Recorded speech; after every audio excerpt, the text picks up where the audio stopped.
টাকা দেন।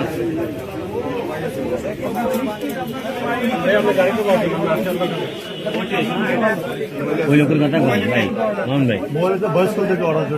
আমরা একটু কথা বলতে চাচ্ছিলাম, মানে কি কি আটক করছেন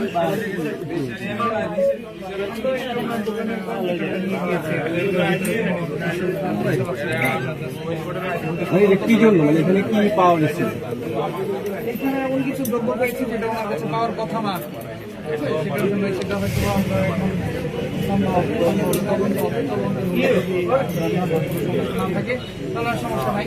আর যদি তদন্তে প্রমাণিত হয় যে ওনারা তাকে লিগাল রাখতে পারবে, মানে কি পাওয়া গেছে ক্লিয়ার করতে যদি সিল পাওয়া গেছে, অনুমোদিত সিল যেটা ওনার কাছে থাকার কথা।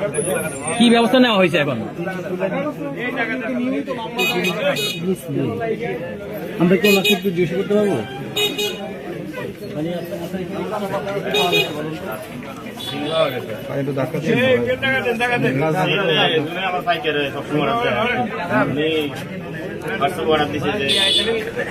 কালকে দিতে হবে, শুক্রবার অর্ডার দিচ্ছে আর কি। আগে বিকালকে আমাদের 5টা সেল দিতে হবে, নির্বাচনের সিল এভাবে বলছে বয়সে। আমি বলছি এমনি তো আমার থাকতো না বয়স দেওয়ার জন্য, তো বয়স দিয়ে যাচ্ছে। পরে আমি শনিবারে তৈরি করছি, শনিবারে নেই।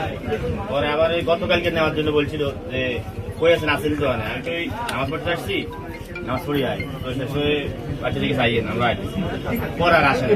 সিলটা কি আপনি বানাতে পারেন? যিনি অর্ডার দিয়েছেন তিনি কি? সিলটা কে বানায়, কে অর্ডার দিচ্ছে আপনাকে?